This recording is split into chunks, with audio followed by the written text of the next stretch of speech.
Hello, friends. This is Dave Hurwitz, executive editor at ClassicsToday.com, here with Finster instead of Mildred. She's going to want to get down too. But she says, Happy New Year to everybody. Right? Yes? Oh, she's a really good cat. Okay. Yeah, there you go. Okay, down you go. Thank you very much for making that guest appearance. And today we're talking about the greatest recordings ever, as we do almost every day, actually, because there are so many of them to talk about. And we're talking now about Holst The Planets, and the greatest recording ever. Here it is. Herbie in Vienna. Yeah, that's the one.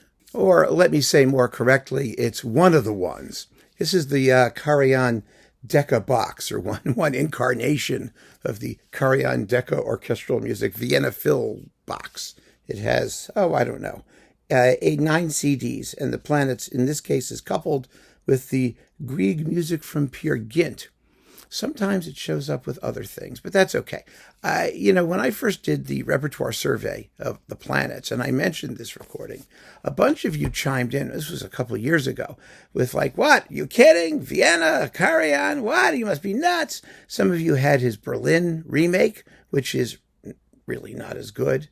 Shockingly not as good, actually. Far less disciplined, which I think is kind of fascinating given the respective reputations of the two orchestras. But no, the Planets is in some ways a wonderful work for Karajan, and in other ways not.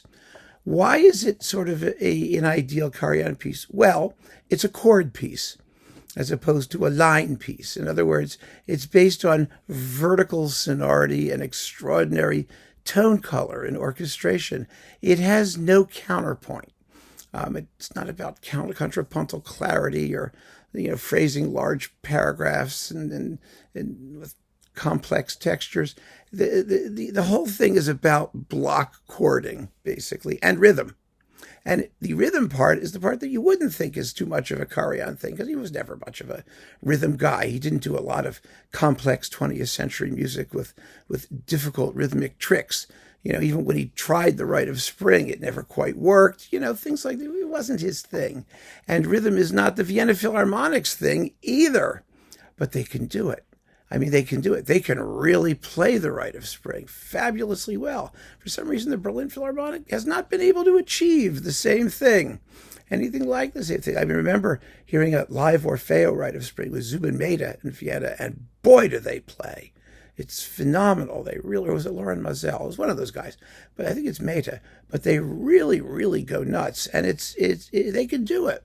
They can do rhythm when they want to do rhythm. You have to talk them into it, and it takes a little doing, but they can do it.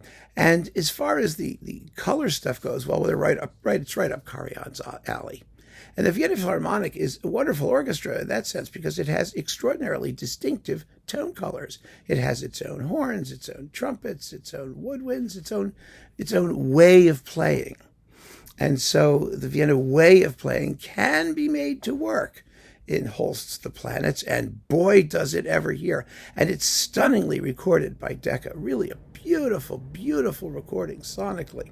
When we talk about recordings of the Planets, of course, we have to mention Adrian Bolt, who recorded it 75 times and who kind of owned the piece in a way, and who made wonderful recordings of it throughout his career, especially his last two, which were absolutely excellent. There's also Charles Dutoit on Decca, who was shockingly fabulous in the Planets, actually, really kind of amazing. A lot of you like James Levine in Chicago.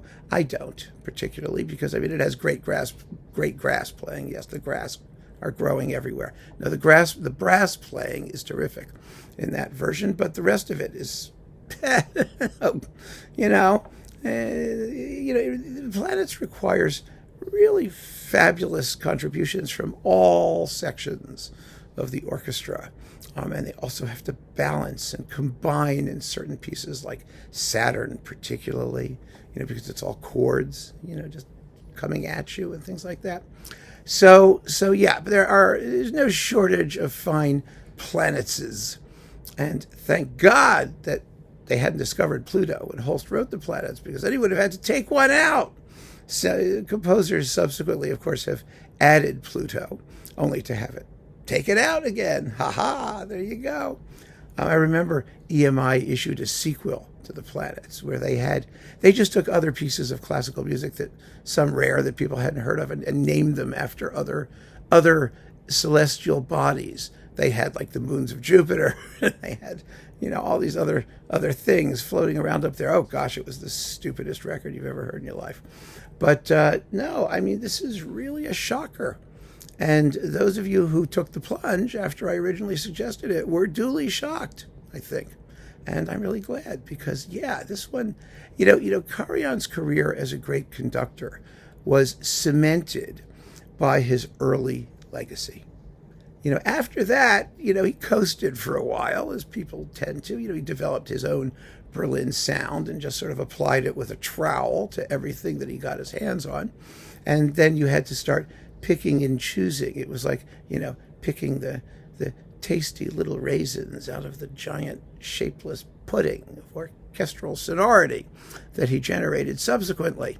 But in his early days, especially with Vienna, because Vienna had a personality and an ego as big as his, and they were not to be cowed by him the way Berlin was. You have a wonderful symbiotic relationship between the orchestra and the conductor, and in Holst The Planets, it just works. I mean, it really, really works. And that makes this one of the greatest recordings ever, for damn sure. So keep on listening, friends. Thanks for joining me. Take care.